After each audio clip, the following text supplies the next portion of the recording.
The government's social programs don't always reach the poorest communities in the northeast. The region's geography, the scattered nature of these communities, especially in rural areas, prevent a significant amount of these projects from reaching their objectives. The consequences are low human development indexes, higher poverty levels than in other regions, and no access to basic services such as water, power, education, and health care. This is a reality we can put behind us. In 1993, a new approach was born to combat rural poverty in the region.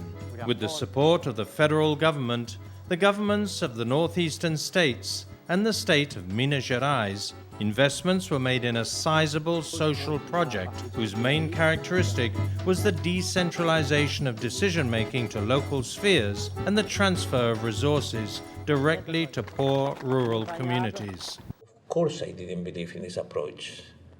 I mean, I am from the tradition that the government should do the thing, that the government is elected, that the government is the one that have the taxes, that they should do things. I was, in my early years, a person from those agencies.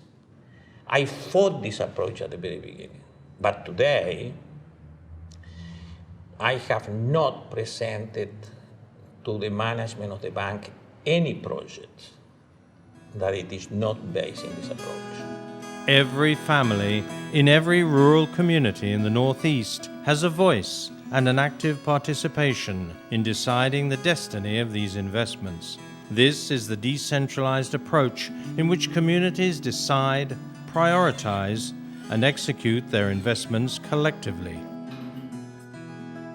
The first result of this approach is very clear: the guarantee that up to 90% of the program's resources reach these poor communities, financing the investments prioritized by the communities themselves. Life has visibly improved for families who have been assisted, with direct impacts on health, dignity, and self-esteem.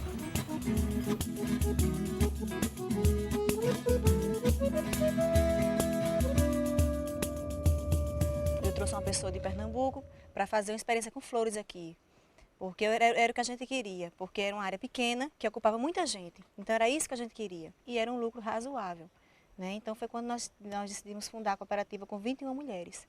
Mas aí então veio o primeiro problema, que é o recurso para a gente poder trabalhar, porque um projeto de flores é um projeto muito caro, um investimento muito alto. Quando a gente elaborou o projeto, que mandamos para um banco, o gerente já começou a analisar o projeto, dar uma olhada assim, e percebeu que era uma cooperativa de mulheres. E olhou um olhar bem irônico: as cooperativas só de mulheres, por quê?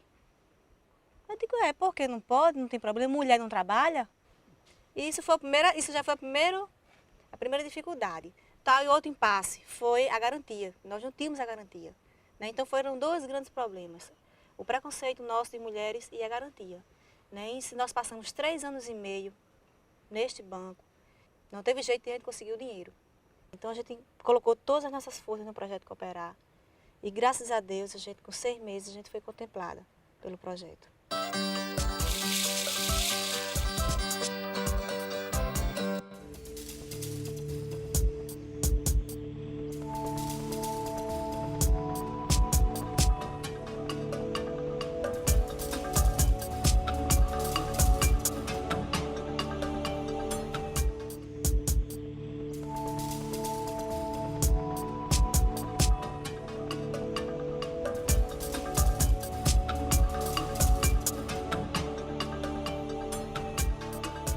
Total transparency. The financial resources corresponding to each sub-project are transferred directly to the association's bank account.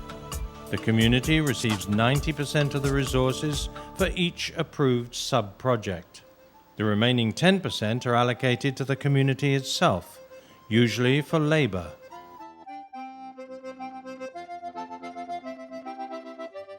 Então esse 10% ficou em média de R$ 8.400. A gente não tinha como ter esse dinheiro. A gente estava já morrendo, se acabando. E entrar com R$ 8.000, então qual foi o meio que a gente encontrou? Foi montar todo o projeto com a gente mesmo lutando, o suor da gente. A gente trabalhando, mas sem receber.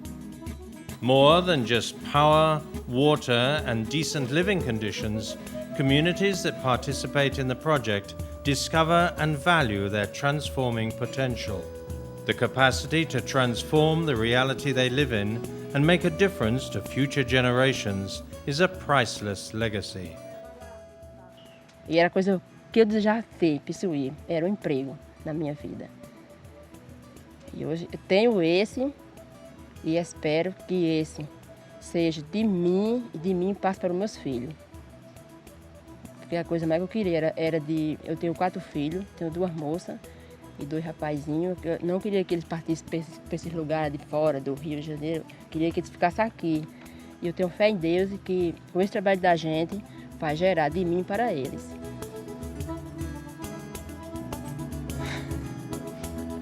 In this story, our heroes have discovered that together, hardship can be lessened, and that overcoming poverty is possible with the commitment and participation of all responsible parties: the World Bank, state governments, municipal governments, NGOs, civil society, and the people, whether anonymous or not. The true protagonists of this story are the poor rural communities of the Northeast.